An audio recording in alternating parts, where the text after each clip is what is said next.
In the GMC in pass defense, yet Princeton had 0 yards passing in the first half. So it'll be interesting to see if the Vikings pass or run in the second half. The Vikings elect to keep the ball on the ground, and with 6:03 left in the game, Bullock scores from 11 yards out, tying the game at 14-14. But Fairfield methodically marches the ball downfield, only to have Nick Toon miss a 27-yard field goal with 9 seconds to play. But Princeton was offside, giving Toon a second chance. And from 22 yards out, the senior place kicker is perfect as Fairfield wins its first ever GMC title, dethroning Princeton 17-14. I don't think we'll ever realize, but I guess it's the greatest thing that could happen to the community. They're all here. They saw it happen, so it's got to be great. I was scared I was going to miss it again. I missed the second one. I was really mad. I did the same thing. And the coach came out there and told me what I was doing, and so we made up for it. From Princeton High School, Steve Esposito, Channel 9 Sports.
Kentucky and here in Ohio, as a matter of fact. The high school playoffs do resume tomorrow, though, in all 3 of those states. Absent from the Division I ranks here in Ohio, Moeller and Princeton. But as Dan Beatty reports, the Fairfield Indians are there. They have the experience of 35 seniors and the security that goes along with that. Fairfield football, its players, ones whose emotions are right at the surface. There's the look of playoff dreams, and then there's the relaxed aura that only winning can bring. If these kids were making a movie, they would be F Troop. I mean, these guys, they don't worry about anything. They don't miss any sleep, I'm sure, over the games. They're the most low-key group of kids I've ever coached. We go out every day, have a good time at practice, have a couple laughs, but when it comes down to playing football, we get serious. Such single-mindedness has resulted in 2 straight playoff appearances. Moeller beat them a year ago, but in turn, they primed the Indians for this year's success.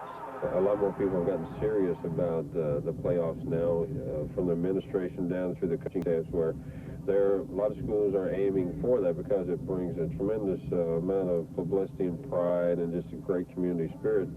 There's something magical about playoffs and tournaments. That process was triggered when Fairfield won the state baseball title last year. Yes, a different sport, but the same goal. The kids around here, everyone wants one. Everyone's talking the ring. Fairfield returns 35 seniors from last year's team, and they as a group have never lost a game since the 7th grade. And if you looked in the preseason picks before the season, they're the only team who was picked to be here. Second time Fairfield's really had a chance to do this, and it's very interesting. I mean, it's the first time I've ever really experienced something like this. Fairfield will see if the second time around will be the best time around. This is Dan Brady, Eyewitness 12 Sports, Fairfield High School. Having just missed an undefeated season when they lost in 2 overtimes to the Purcell Marion Cavaliers.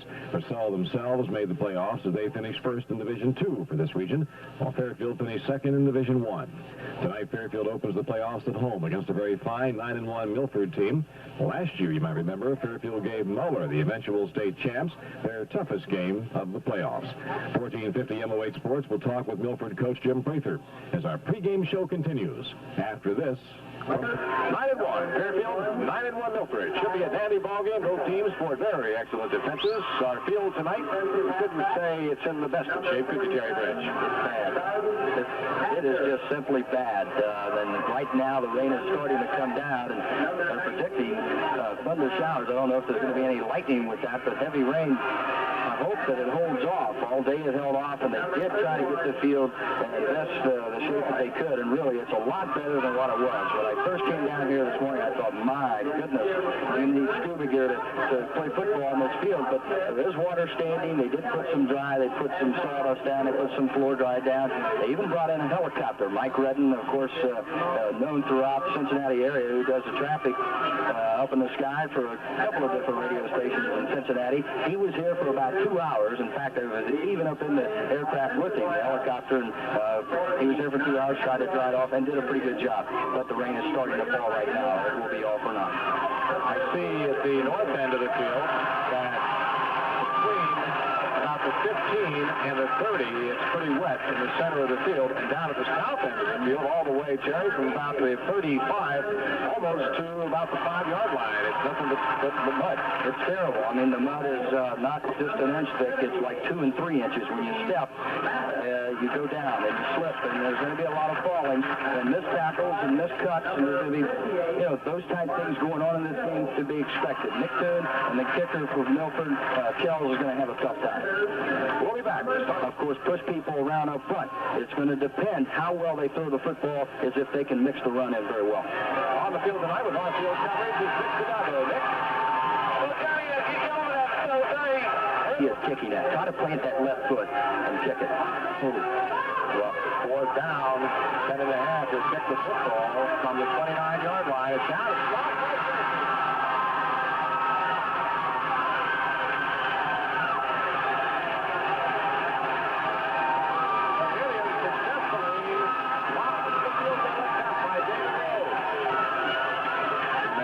wide to the right, one short, one wide. Foreman, hands off. 550.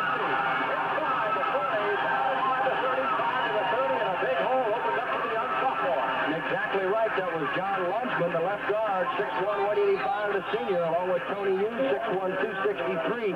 They just absolutely blew John Stevens, the right tackle, off the football, along with Mark Hernandez. And that's the first time, really, tonight, Mark Hernandez has been handled. You give Mike Ritchie a little bit of room, and he's going to dance. He's got speed. He's gone. 2 men stood wide to each side. Here's the handoff. Ritchie again. He's down to the 15, inside the 15, and might go out to 12. Step up to 14. So twice in a row, Mike Ritchie picks up big yardage for the Indians. David Roy making the stop, and he was the last hope for Milford. They go to the left side. They picked up big. There's down Fairfield. Ball spotted, 14-yard line. The I formation. Men stood wide to each side. Here's Orman. Hands off. Ritchie again. He's down to the 5. 3 straight carries from Mike Ritchie, and he is just unbelievable.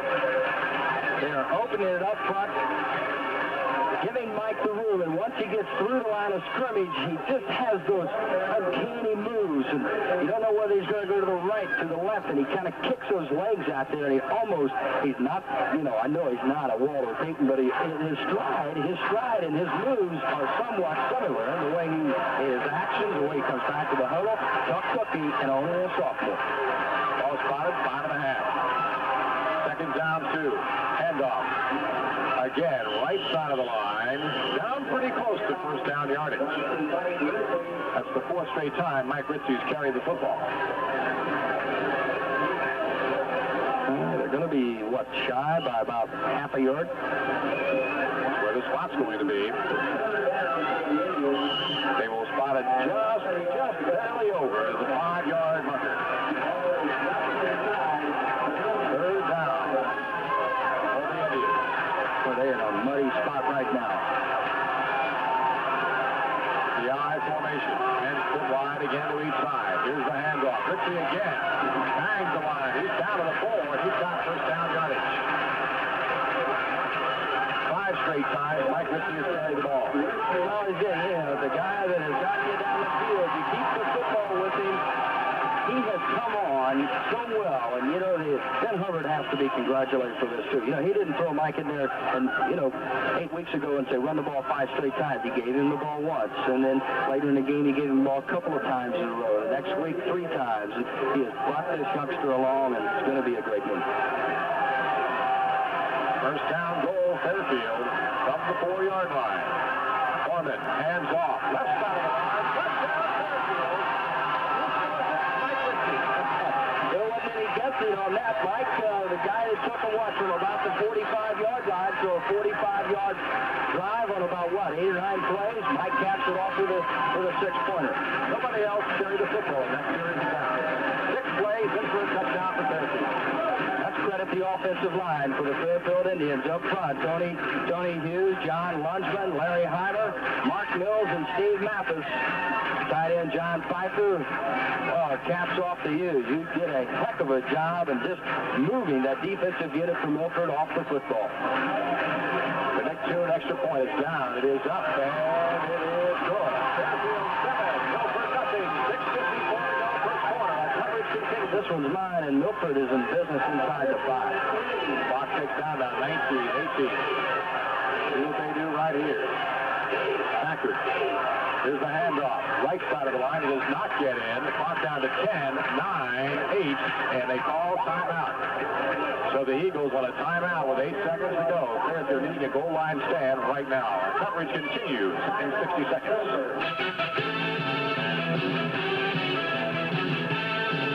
Timeout left. 8 seconds. The ball is spotted on the 2 over the 2.5-yard line. Just a little distance to go to get it in. Well, if the footing the way it is, it's tough. They go wide out. Packard. Hands off. Misdirection. Now Packard's still with the football.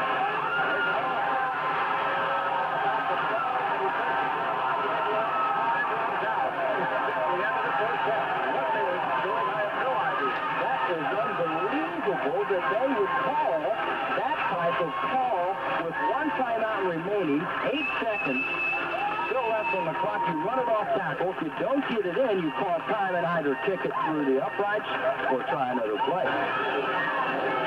At about the 7. So it's third down, 3. But I know for a fact that it is very soft down in that part of the field. There's a lot of sawdust down there, so it doesn't look as bad, but it is very soft.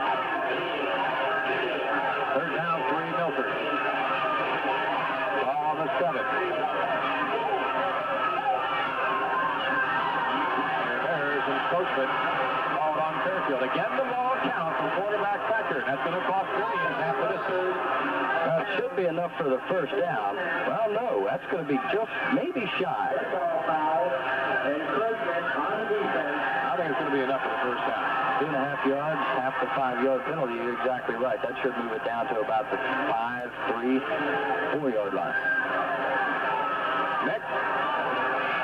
That's exactly what happened in the first quarter of this game. Fairfield was drawn offside. It happened again. And a little bit of a delay in the count, a little anticipation on the part of the Fairfield defense. They were drawn right off of there when he changed his pace. I would bet they do not roll out. You might have a point there. Left side of the line. Fumble in the end zone, and the Indians have recovered. Ben Hubbard must be really right. It was a touchdown going high in the air. I believe it was Simons, if I'm not mistaken. Simons leaped in the air. He was hit in the air as he came down. He did not touch the ground. The ground did not knock the ball loose. It was a hit by a Fairfield defender. Knocked the ball loose and was on the ground in the end zone. Fairfield recovers it, touchback. They have it first and 10. unit out there and start at the 20, but let's see if he throws it or just wants to go up by 10 with the field goal. Mike Ritchie in motion, left side to the right. Foreman steps back, goes over the middle, and it's complete.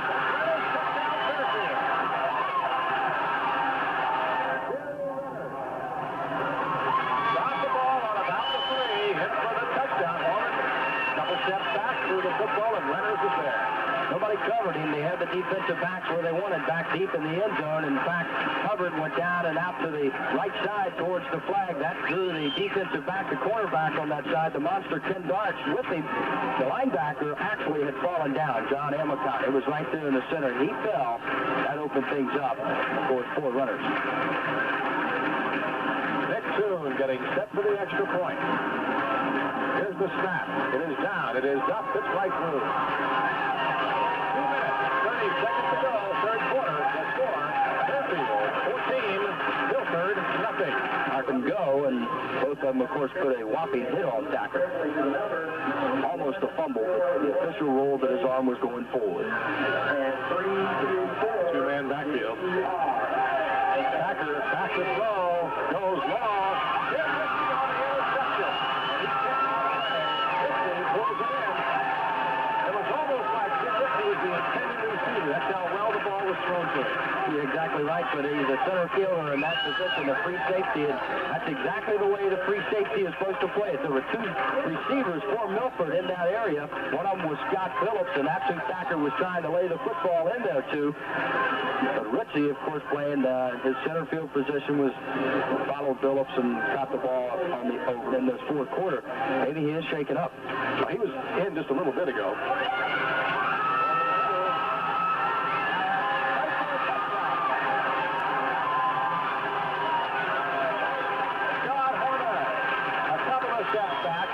Jason's wide out position. He was right there. Passing the numbers. Passes in for the TD, and Fairfield on the board again. Milford's defensive backfield, it continues to play so deep, and it's easy to get beyond the linebackers. Milford's linebackers, Amicott and Nicholas, had committed themselves to rush the quarterback, and of course Scotty made it all very nice for Piper. Getting set for Nick Too's extra point. The ball is down. It is up, and it is good. 5 minutes, 59 seconds left to go in the ballgame. Fairfield 21, and Milford Eagles nothing. And our coverage continues in 30 seconds. Everybody, we've been talking the past number of weeks about the Fairfield-Baden rivalry and the bad feelings, between the 2 schools and the such. Fairfield beats up on Baden 24-zip last week. Baden sent down a big banner. Said, "Good luck, Indians," from the Baden Rams. Nice gesture. Very nice gesture, and a first-class gesture right there by the Baden Rams. Exactly right. Well, then again, just goes to his knees, and that should do it. 12 seconds, 11-second clock ticking down. Fairfield now move on to play Dayton football. That's it. The game is over. Final score, Fairfield 21. With his left hand in the air, we're about ready to go. He approaches the ball, gets off a deep kick. He's going to be picked up at the 4-yard line, goes off the hands of Ricky Smith and out the back of the end zone. So almost disaster there for Dunbar. The backs are Ricky Smith and Carl Carson. Again, they send Tim Payton in motion to the near side. This time a full ball, and it is recovered by Fairfield. So they come up with a big break right there. As Derek Banks fumbled the ball right at the line of scrimmage. The ball bounced once, and 2 of the Fairfield Indians piled on top of it. The ball is spotted at the 16-yard line, and it was John Pfeiffer, 7-down goal for the Eights. Close up the backfield, wideouts left and right. They send 1 man in motion. Back to pass is Horman. Touchdown in the end zone. That goes to John Piper. 8-yard touchdown pass. Harmon to Piper right over the middle. Fairfield takes a 6-0 lead on Dunbar with 8:16 to go in the first quarter. Now, that's the first time that they had not run the power football, but a 2nd and 8 probably dictated that, obviously. A little rollout by Mormon, and he had a man wide open in the end zone who had no trouble picking him up and converted. Nick 2 in the try for the extra point. It's down, it's up, it's no good. Didn't get all of that one. So 8:16 to go in the first quarter. Fairfield takes a 6-0 lead on Dunbar. Hash mark. Send Peyton to the far side. Backs in the eye once again. Back to passes. Banks looking, and he is smothered by at least 4 white shirts. The man who got the first hit on him was Tim Dingler, the right tackle. He's a 215-pound senior, and also in there was John Gray, the middle guard, and Eddie Ford, the left tackle. Again, the backs in the eye. Ball the far hash mark. Peyton white out to the right. Back to pass. Looking, long ball, and it's intercepted. Intercepted by Jamie McBee. McBee gets it back to the 35-yard line. Now trying to find room around the far side, running backwards and lost a few yards. Jamie McBee, but we've got a flag now. Jamie McBee picked off that pass and taken it for his score. They're going to call interference here, Tom, and I'm not so certain it was. There was a little bumping going along as they were trying to change from looking over their left shoulder to their right shoulder, and I think they're going to get a flag here, and they're going to call it against Dunbar. It was offensive pass interference, Tom, and an interception will stand. 19 seconds to go. Michael Cunningham now the wideout to the left side for Dunbar. They put him in there in place of Peyton, and Banks is going to be spun under at the 40-yard line, and he's going to lose big yardage that time as the clock continues to roll. I don't think they're going to get another play off. Eddie Ford and John Gray in on the stop. 2-1, and that is going to be it. Time runs out, and Dunbar wasn't able to get the next play off. After the loss, a 8-yard loss by Derek Banks on that play that just absolutely went nowhere. So we have played the first half of this regional final football game from here at Open Stadium. Division I football at its finest. We have right into the hands of the defense at that. Brian Sullivan back to punt. Gets it away. Again, a high punt that doesn't have a whole lot of distance on it. And it's fumbled up the range. Fumbled the ball, and it's recovered by Fairfield at the 28-yard line. We think it was Darryl McCleskey who came in, did not signal a fair catch, fumbled the ball. Right through his hands, Tom. And Fairfield don't win the ball. It comes up with it. They have excellent field position. They will be working from the Dunbar 28-yard line first. Mr. Smith. Same formation, I-backs. Back to pass is Banks, rolling to the near side, looking, it's intercepted! It's intercepted! Joe Bear, the monster back, was right in the right position, and they are looking for Tim Peyton. And Joe Bear comes up with a big interception on a 3rd down play for Dunbar. So with 17 seconds left in the 3rd quarter, Dunbar gives the ball back up.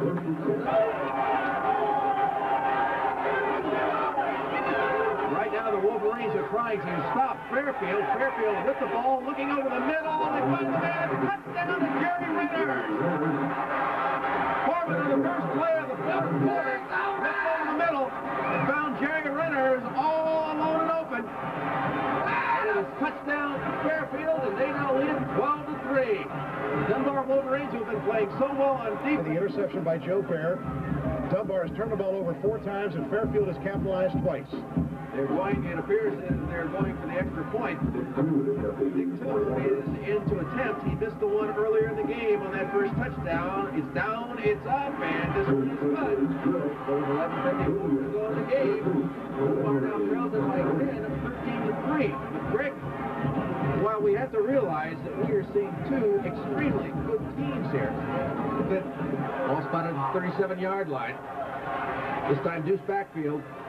Banks rolling to the near side, under pressure, the left-hander looks, has Peyton open, he's got it, into a yard line, complete, the man that's hit, is Tim Ritchie, a great pass right over the middle, and Tim Peyton is down. They're going to call the doctors, and they're going to bring Michael Cunningham back into the game. Peyton had to go high in the air to get that, Tom, and every receiver hates that.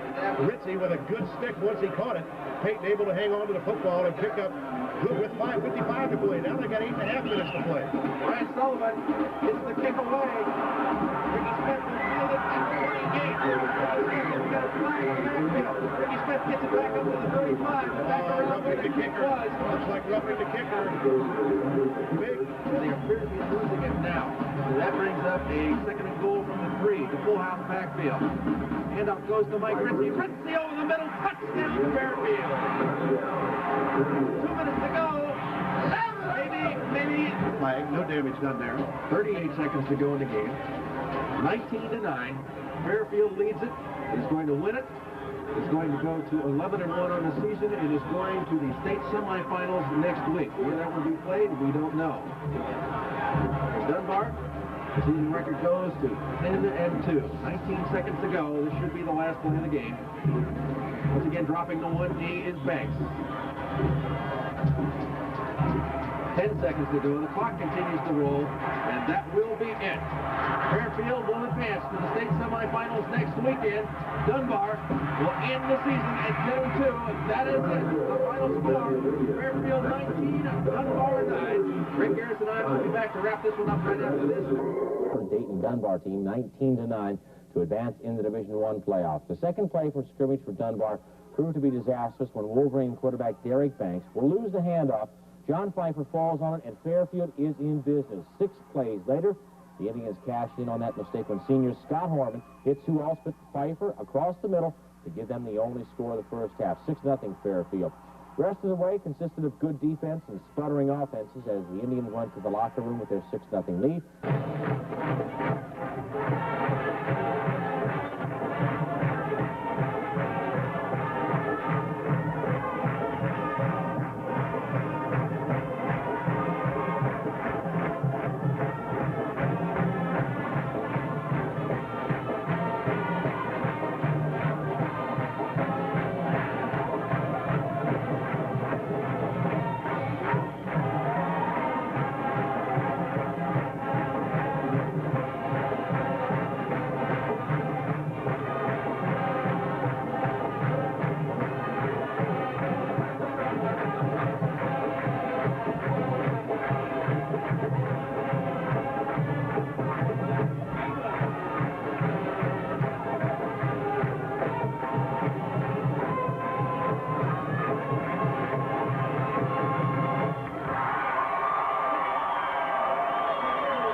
Starting offensive team for the Fairfield Indians. The Indians will receive and defend south.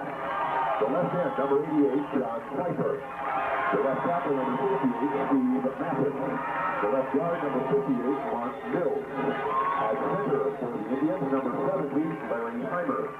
At right guard, number 56, John Woodsman. At right tackle, number 71, Tony Hughes. At right end, number 86, Jerry Renner. In the backfield, number 24, Randy Hubbard. Number 12, Tim Rindsey. The fullback is number 47, Ray Ball. And the quarterback for the Indians, number 1, Scott Horman. Head coach of the Indians, Mr. Ben Hubbard. Assisted by Jim Carter, Bill Stewart, Rick Wood, Lou Collins, Dave Bauer, Jim Philcoat, Dave Meiser, Ray Knopf, and Bob Poser.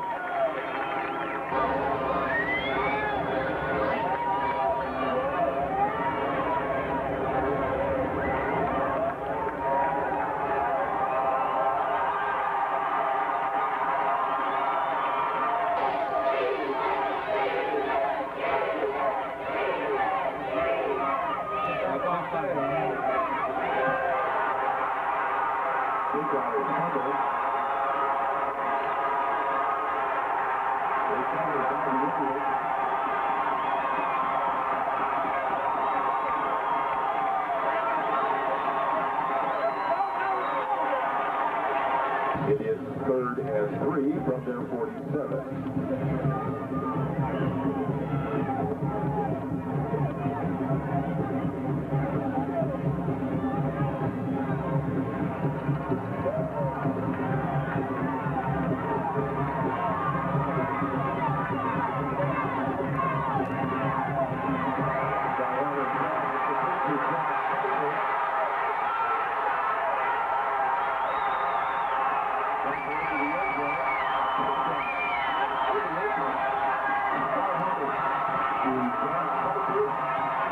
3-yard pass on the right.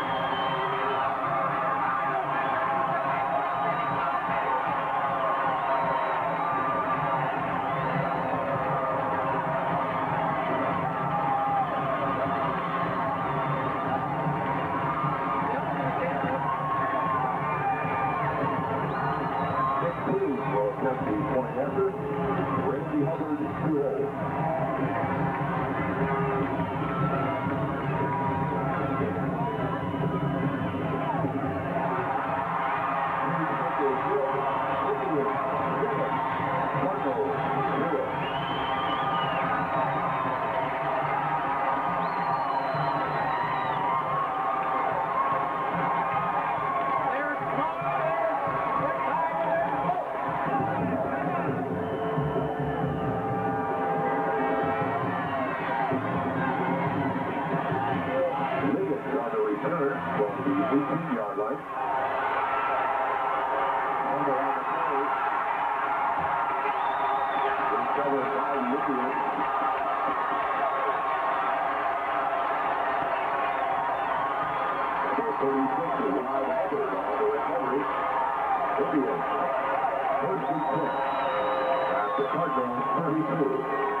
On the top of the court.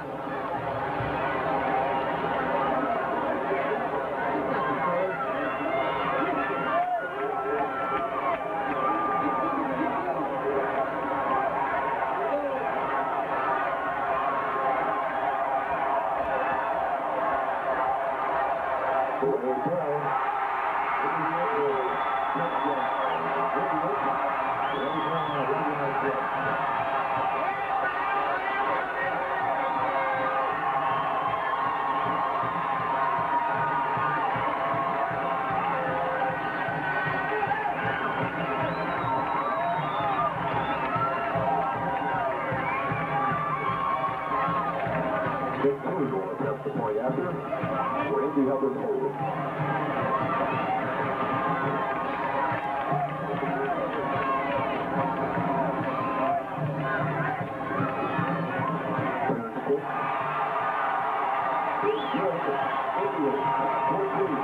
Cardinals, so second down, 7.